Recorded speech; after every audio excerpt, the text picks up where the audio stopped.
मुझे सिर्फ एक बात की आज सवाल का एक जवाब चाहिए। आप लोग बहुत बड़े बड़े आरोप लगाते हैं और आप लोग जिम्मेदार विपक्ष की भूमिका में अगर हैं तो आरोप ऐसे होने चाहिए कि ये प्रदीप भंडारी यहाँ बैठने ना पाए सर, ये कुर्सी से भाग खड़े हों। ऐसे आरोप हो कि आप लोग साबित करें और ये लोग मुंह दिखाने काबिल कहीं ना रहें। प्लीज स्क्रीन पर लाइए प्रदीप भंडारी को। लेकिन आप ऐसे आरोप लगाते हैं जिनके ना हाथ होते, ना पैर होते, ना सर होते। आज सुप्रीम कोर्ट ने क्या कहा राहुल गांधी को? एक सच्चा देशभक्त ऐसी बातें नहीं कर सकता है। कहां है चीन? हिंदुस्तान की धरती पर कहां आकर बैठा हुआ है बताइए? आप लोग गजब गजब झूठ फैलाते हैं और जनता को लगता है हाय। रूबिका जी नमस्ते। नमस्ते सर। आपने अपने शुरुआत में कहा था कि आज कोई झगड़ा नहीं करेगा, कोई चिल्लाएगा नहीं। पूरी इतनी कोशिश शांति बनी हुई है। देखिए पहले तो इस शांति के लिए सभी को बहुत बहुत धन्यवाद, साधुवाद। देखिए हम विपक्ष में हैं, हमारा काम है कि देश हित के मुद्दों को उठाना, सड़क से लेकर संसद तक सरकार की कुनीतियों को उजागर करना। हाँ। आदरणीय महामहिम का सुप्रीम कोर्ट का हम सब बहुत आदर करते हैं। ठीक है कि उन्होंने कुछ तख्त कड़क टिप्पणी विपक्ष के लिए सुनाई है। उन्होंने कहा है कि आप अगर असली देशभक्त होते तो आप ऐसी बात नहीं कहते। देखिए हम वही कहते हैं या वही हम बात करते हैं या लिखित कहते हैं जो हम सुनते हैं, देखते हैं, समझते हैं। अगर 2020 में गलवान घाटी के पास चीन और हमारे सेना के बीच में झड़प होती है और हमारे बहुत सारे जवान उसमें शहीद हो जाते हैं तो हम तो प्रश्न उठाएंगे कि ये क्यों हो रहा है। क्या हमारी विदेश नीति काम नहीं कर रही है, हमारी सरकार काम नहीं कर रही है, ये तो हम पूछेंगे।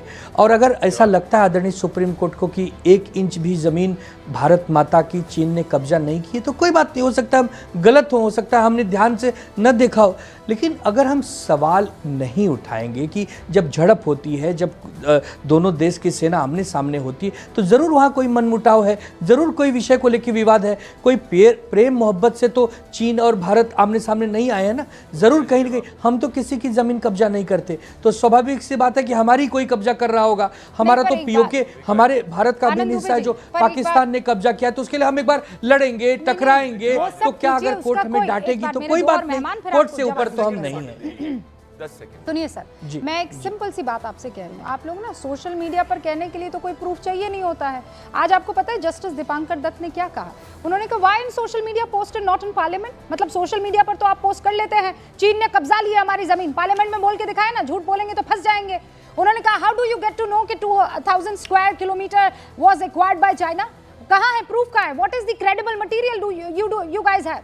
आप सोशल मीडिया खट वॉरियर बनने में कितना टाइम जा रहा है? ठीक बात नहीं, ठीक बात। देखिए कोई विषय हमारे पास आया तो सड़क से संसद तक बात हमें कहनी चाहिए। संसद भवन में तो कभी पार्लियामेंट कहाँ चल रहा है ठीक से? विपक्ष को कभी कोई बोलने देता है? लीडर ऑफ अपोजिशन को कोई गंभीरता से ले रहा है? अरे हम तो सरकार के साथ हर सुख दुख में खड़े हैं। जब हमारे देश का संकट आता है तो पूरा विपक्ष सरकार के साथ खड़ा होता है, लेकिन सरकार के मैं आनंद दुबे जी आपने स्वागत करता हूं आपके बयान का, जिसमें आपने कहा कि आप राहुल गांधी को सीरियसली नहीं लेते। और एक बात कहूंगा, संजय राउत ने कहा कि पहलगाम के आतंकवादी इसीलिए आतंक करते थे उनको खाने को नहीं मिला। इसमें क्या कहना चाहेंगे? बाला साहेब ठाकरे की पार्टी आतंकवाद को जस्टिफाई कर रही है, ये क्या है? अब रूबिका जी ये स्टूडियो में बैठकर ये अगर गैर फायदा उठाए, ये कह रहे हैं कि रोजी रोटी हम तो ऑलरेडी फायदा क्या उठाए? आप 2.5 मिनट वो बोल रहे हैं, 10 सेकंड हम तो ऑलरेडी विपक्ष में हैं। हमारी पार्टी हमारी सरकार छीन ली, अब हमें बोलना भी नहीं देंगे। क्या हो रहा भैया? आप कहीं तो बोलने देंगे ना, हर जगह इनको बोलने देने पर। अरे कहीं तो बोलने दीजिए ना, मैं आपको मौका दूंगी, रुक जाइए, बोलने दीजिए ना। रूबिका जी, एक्चुअली प्रॉब्लम ये ना कि प्रदीप भंडारी एंकर रहे हैं तो उनको पता है कि कहां जैसे ही मौका मिले फटाक करके कुछ नहीं। प्रदीप जी अभी आप एंकर नहीं है, जाग जाइए। अब आप नेता हैं, अब आप भविष्य के देश के सांसद हैं, अब आप भविष्य के मंत्री हैं। वाह वाह रूबिका जी, अबे भविष्य के संजय राउत के बता दो भैया, संजय राउत भी आतंकवादियों को जस्टिफाई कर रहा है राहुल गांधी की देशभक्ति पे क्या? पर एक बात, सबसे पहले तो हम हम रूबिका जी वो शिव सैनिक है जिन्होंने फिरोज शाह कोटला मैदान खोद दिया था इसलिए कि पाकिस्तान के साथ मैच नहीं होना चाहिए। आदरणीय संजय राउत जी के बयान को तोड़ मोड़ कर हमारे प्रदीप भंडारी बता रहे हैं। उन्होंने कहा है कि जो पाकिस्तान भिखमंगा है, भिखारी है, गरीब है, दरिद्र है, उसके पास खाने को नहीं है, वो आतंकवादियों को तैयार करता है। हम इंजीनियर तैयार करते हैं, हम नेता तैयार करते हैं। तो आतंकवादियों ने धर्म देखकर नहीं मारा गया, उसको भी जस्टिफाई कर दो, वो भी तोड़ मरोड़ के बोला हमने, ऐसा नहीं, वो भी हमने तोड़ मरोड़ के बोला। ऐसा नहीं है, चला दो भाई। ऐसा नहीं, आतंकवादियों को समर्थन करने वाली पार्टी बन गए जब से सोनिया गांधी के संरक्षण में आए। मैंने जनता से क्या वादा किया? मैं 30 सेकंड दे दूंगी ना, अभी 30 सेकंड उनको बोलने दीजिए, मैं 30 सेकंड आपको आप नहीं दूंगी। अब आपने बीच में बोल दिया, अभी बीच में आपने बोल दिया था।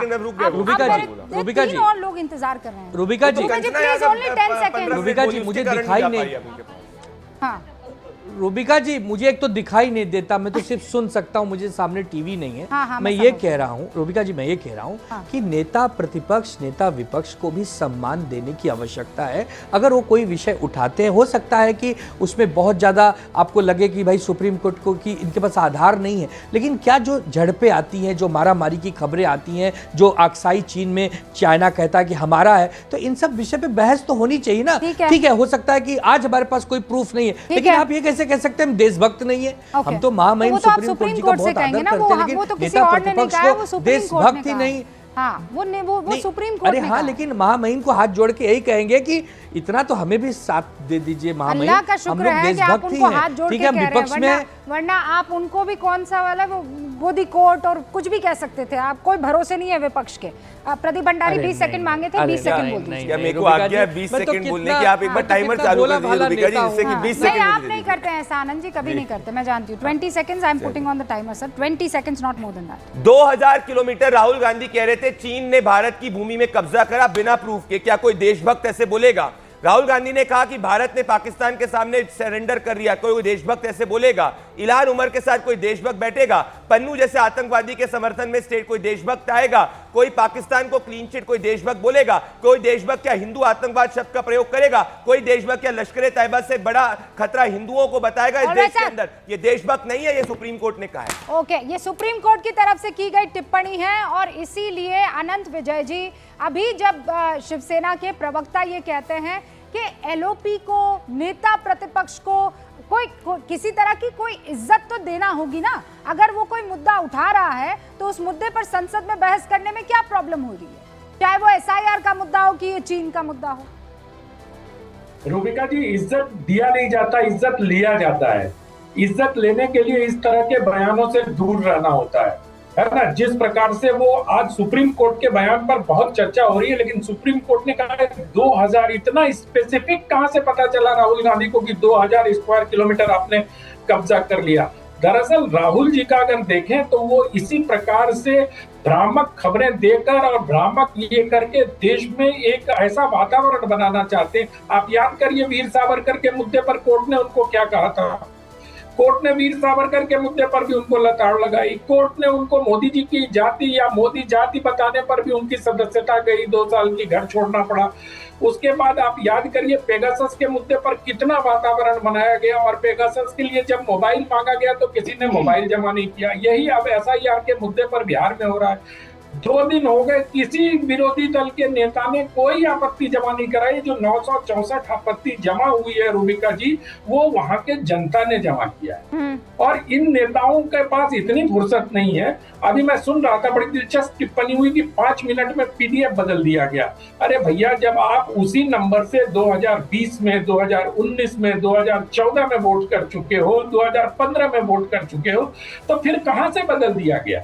मुझे ये चीजें समझ नहीं आती। गलती हो गई, हो जाती है उत्साह में कभी कभी गलती। युवा नेता है, उत्साही नेता है, उनसे गलती हो गई। गलती स्वीकार कर लेने से कोई आदमी छोटा नहीं हो जाता, वो बड़ा ही होता है। तो मेरा ये देखना है कि विपक्ष जिस प्रकार से भ्रम का वातावरण बनाने का, और सारे लोग उसी में लगे हुए हैं, ये जनता से जुड़े मुद्दों को उठाने के बजाय संवैधानिक संस्थाओं पर प्रश्न चिन्ह खड़े करते हैं, संवैधानिक पदों पर प्रश्न चिन्ह खड़े करते हैं, विदेश नीति पर प्रश्न चिन्ह खड़े करते हैं, जिससे इनकी साख लगातार छीजती जाती है। और सुप्रीम कोर्ट जिस प्रकार से इन पर टिप्पणी करता है, मुझे तो लगता है इनको अब अपने कोर्स करेक्शन की आवश्यकता है। बिहार से लेकर राहुल गांधी तक को। अजय जी